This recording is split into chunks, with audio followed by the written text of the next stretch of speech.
Hello students, welcome to online classes of Future Track Academy. Students, हम matrix के बारे में पढ़ाई कर रहे थे, स्टडी कर रहे थे। हमारा जो लास्ट लेक्चर था वो मल्टीप्लिकेशन ऑफ मैट्रिक्स था। मल्टीप्लिकेशन ऑफ मैट्रिक्स जो हमने पार्ट 1 किया था। पार्ट 1 मतलब कि मैंने पहले ही बताया था कि दो पार्ट में हम इसको रीड आउट करेंगे, स्टडी आउट करेंगे। तो पार्ट 1 में सिर्फ आपको मल्टीप्लाई करनी सिखाई थी कि एक मैट्रिक्स की दूसरी मैट्रिक्स के साथ मल्टीप्लाई कब कब हो सकती है और किस प्रकार से होती है। जैसे कि एक बार थोड़ा सा रिवाइंड कर रहे हैं कि भाई अगर किसी मैट्रिक्स की मल्टीप्लाई होनी है तो दूसरी मैट्रिक्स के साथ, मान लो बी मैट्रिक्स के साथ, तो सबसे पहली कंडीशन जो होनी है वो क्या है कि फर्स्ट मैट्रिक्स का कॉलम सेकंड मैट्रिक्स की रो के साथ सेम होना चाहिए।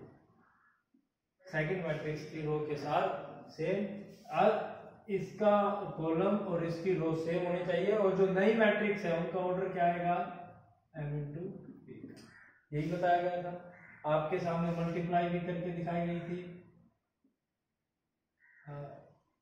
7 8 और इसमें 1 2 3 4 5 6 7 8 9। ठीक है, ध्यान दो, दो रो 3 कॉलम 3 कॉलम 3 रो सेम। तो जो नई मैट्रिक्स आएगी वो कितने ऑर्डर की आएगी, 2 3 की। इसके साथ इसकी मल्टीप्लाई, इसके साथ फिर इसके साथ इसकी, फिर इसके, ऐसे करके आपको बताया गया ताकि वो हमारी लास्ट जो वीडियो थी उसमें अच्छे से बताया। अब हम कुछ प्रॉपर्टीज होती है मल्टीप्लिकेशंस की मैट्रिक्स में, ठीक है। जैसे कि हमने पहले भी क्या एडिशन में प्रॉपर्टी की थी, एसोसिएटिव, कम्यूटेटिव, डिस्ट्रीब्यूटिव प्रॉपर्टी। इसी प्रकार से मैट्रिक्स की भी कुछ प्रॉपर्टीज होती है, ठीक है। तो सबसे पहले जो प्रॉपर्टी आती है वो एसोसिएटिव प्रॉपर्टी आती है।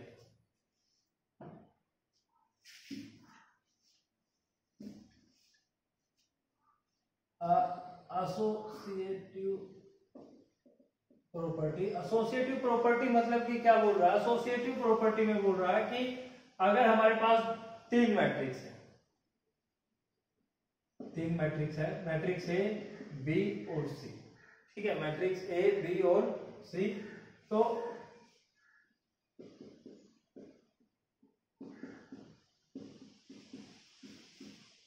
ये एसोसिएटिव प्रॉपर्टी है कि भाई ए बी की मल्टीप्लाई सी, पहले ए बी की मल्टीप्लाई करो, फिर जो रिजल्ट आएगा उसके सी के साथ मल्टीप्लाई, या बी सी की मल्टीप्लाई करो, जो रिजल्ट आएगा उसकी ए के साथ मल्टीप्लाई, ठीक है।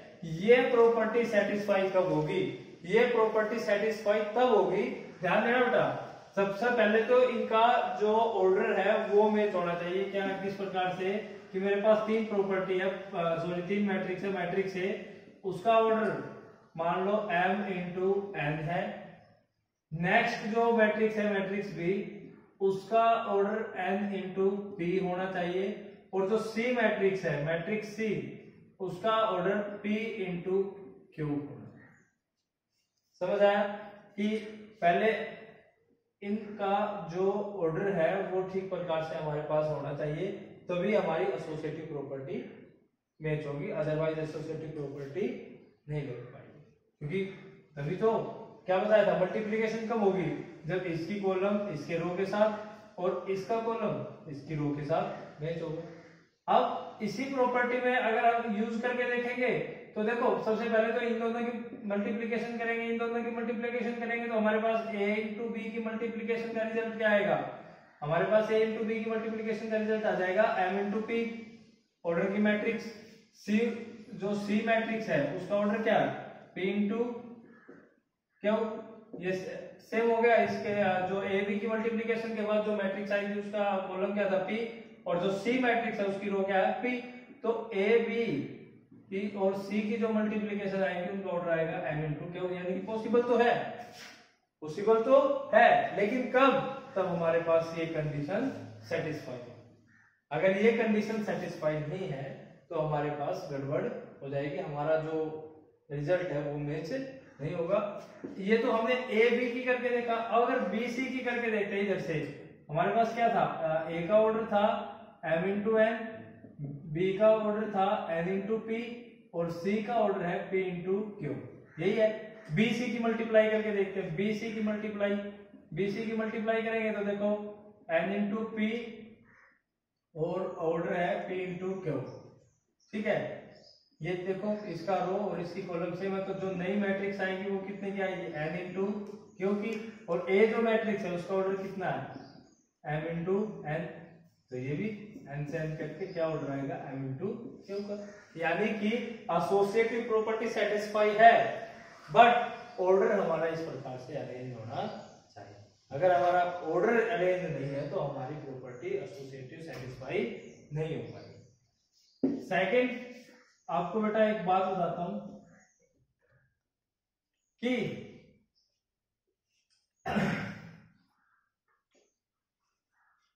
स्केलर प्रोडक्ट में नॉर्मली जब हम करते हैं कि मान लो मैं बोल देता हूं कि ए और बी कोई वो है जिनकी मल्टीप्लिकेशन 0 है, जिनकी मल्टीप्लिकेशन क्या है 0, तो हमारे पास क्या रिजल्ट होता था, हमारे पास रिजल्ट होता था या तो a इज इक्वल टू 0 और b इज इक्वल टू, या तो a 0 के इक्वल होगा या b 0 के इक्वल होगा, तब हमारा रिजल्ट क्या आएगा 0 आएगा।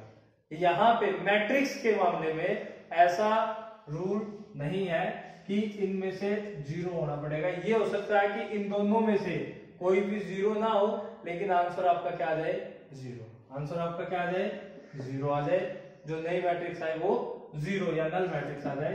एग्जांपल लेते हैं बेटा, एक करके देखते हैं। मान लो मेरे पास A कोई मैट्रिक्स है 0 0 4 और B कोई मैट्रिक्स है 3 0 0 0, ठीक है। A कोई मैट्रिक्स है 0 0 4 और B कोई मैट्रिक्स थी 3 0 0 0, यही भी है। पहले तो ऑर्डर चेक कर लो, 2 इंटू 2 2 इंटू 2, यानी कि पॉसिबल है। बेटा एक छोटा सा एग्जांपल वैसे ही कि आपको दिखा रहा हूं कि दो नॉन जीरो मैट्रिक्स का प्रोडक्ट भी 0 आ सकता है, ठीक है। तो अब देखो मल्टीप्लिकेशन करते हैं a इंटू बी के साथ, 0 इंटू 3 0 प्लस 4 इंटू 0 0 0 इंटू 0 0 और 4 इंटू 0 0 0 इंटू 3 0 और 0 इंटू 0 0 0 और 0, आंसर क्या आएगा बेटा 0 0। तो ये बेटा ये है कि आप अगर हमारे पास कोई दो नॉन जीरो मैट्रिक्स है उनका प्रोडक्ट 0 आ सकता है। स्केलर प्रोडक्ट वाली बात नहीं है कि हमारे पास 2 मल्टीप्लाई 0 है तो या तो ये 0 होगा ये 0, नहीं, ऐसा हो सकता है कि दोनों नॉन जीरो हो और उनकी प्रोडक्ट कितनी आ जाए 0, ये बात है। और एक और बात अभी बता देता हूं साथ में, किसी आइडेंटिटी मैट्रिक्स की मल्टीप्लिकेशन, अगर आइडेंटिटी मैट्रिक्स से ही मल्टीप्लिकेशन कर रहे हैं तो हर बार आइडेंटिटी ही आएगी, ठीक है। ये बात ध्यान रखना। आइडेंटिटी मैट्रिक्स समझते हो ना, इसके डायगोनल पे 1 एलिमेंट, अगर इसकी हम इसी से मल्टीप्लाई करेंगे तो हमारी जो मल्टीप्लाई जो रिजल्ट आएगा वो आइडेंटिटी में ही आएगा, कोई दूसरा ये नहीं होगा कि सर कोई एलिमेंट कोई मैट्रिक्स बन गई, नहीं, आइडेंटिटी ही बनेगी चाहे कितने ही टाइम कर लेना। या मान लो कई बार आपके सामने लिखा मिल जाए कि आई इंटू आई है तो इसको आई स्क्वायर लिख सकते हैं, ये छोटी छोटी बात है बेटा याद रखना। या इसकी पावर हो तो ये भी काउंट हो जाएगी, जो आप नॉर्मल लगाते हो, पावर की पावर ऐड हो जाएगी, आई की पावर 5, इसकी मल्टीप्लाई करेंगे तो आइडेंटिटी आएगी, ठीक है, ये बात याद रखना। अच्छा, एसोसिएटिव प्रॉपर्टी के बाद जो सेकंड प्रॉपर्टी है distributive property with addition property, ठीक है। Distributive property with respect to addition, यानी कि हमारे पास 3 मैट्रिक्स है, मैट्रिक्स ए, मैट्रिक्स बी और मैट्रिक्स, ठीक है। अब मैं क्या कर रहा हूं कि मेरे पास ए मैट्रिक्स है, मेरे को मल्टीप्लाई करनी है बी प्लस सी के साथ, किसके साथ, बी प्लस सी के साथ, बी प्लस सी के साथ है। ध्यान दो, ये बात ध्यान देना कि ये मैट्रिक्स सेम ऑर्डर की होगी, क्योंकि जब हमने एडिशन किया था तो क्या बताया था कि जिन मैट्रिक्स का ऑर्डर सेम होगा वही ऐड होगी या वही सब्ट्रैक्ट होगी। अगर ऑर्डर सेम नहीं होता तो वो ऐड या सब्ट्रैक्ट होगी नहीं। और मल्टीप्लाई की बोल रहा हूं तो मल्टीप्लाई के लिए बोल रहा हूं तो क्या होगा, मान लो इसका ऑर्डर m इंटू n है तो इनका ऑर्डर n इंटू p, यानी कि ये इस मैट्रिक्स की रो इन दोनों मैट्रिक्स के सॉरी इस मैट्रिक्स का कॉलम इन दोनों मैट्रिक्स की रो के इक्वल आना चाहिए, तभी हमारी इनकी एडिशन होकर मल्टीप्लिकेशन हो सकती है। अब एसोसिएटिव प्रॉपर्टी क्या कहती है, या तो हम दोनों मैट्रिक्स को प्लस कर ले स्टार्टिंग में, फिर ए के साथ मल्टीप्लाई कर ले, या फिर a into B plus a into C. बेटा आपके मैथ में इनका पूरा प्रूफ होता है, आप अच्छे से कर सके वो कोई बड़ी बात नहीं है कि आपको, लेकिन लास्ट में हम बता रहे हैं कि सेटिस्फाई है, हो जाएगा। अगर टाइम से अच्छे से करेंगे तो हो जाएगा, कोई बड़ी बात नहीं है। ठीक है, तो इसको एसोसिएटिव और distributive property with respect to addition के नाम से जाना जाता है। अब नेक्स्ट जो प्रॉपर्टी है कम्यूटेटिव प्रॉपर्टी। कम्यूटेटिव जो प्रॉपर्टी आएगी, कम्यूटेटिव प्रॉपर्टी में ध्यान रहे बेटा, कम्यूटेटिव बस ये एक ऐसी प्रॉपर्टी है जिसमें हम इसको इंक्लूड, जैसे कि हम बोलते थे स्केलर में कि a इंटू बी है तो b इंटू ए बी होगा। क्या है, a इंटू बी है तो is equal to b into A. लेकिन कम्यूटेटिव प्रॉपर्टी में जनरल तौर पर ये लागू नहीं होता मैट्रिक्स के अंदर।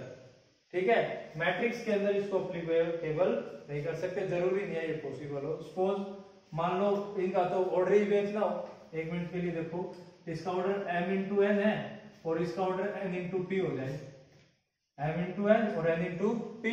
यहां तो पॉसिबल हो गई मैट्रिक्स की मल्टीप्लीकेशन, लेकिन इधर देखना, इधर क्या आ जाएगा n इंटू पी और क्या आ जाएगा m इंटू n, ये तो पॉसिबल ही नहीं है। तो कम्यूटेटिव जनरल तौर पर, सामान्य तौर पर जो हम लेते हैं वो कम्यूटेटिव मैट्रिक्स में अवेलेबल नहीं है।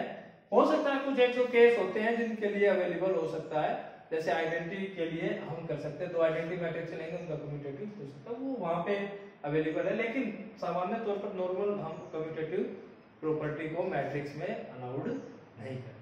यहां तक तो बेटा आपके मैट्रिक्स की प्रॉपर्टी थी मल्टीप्लीकेशन की, ये हो गई है। अब 3 लो है वो ध्यान देना बेटा।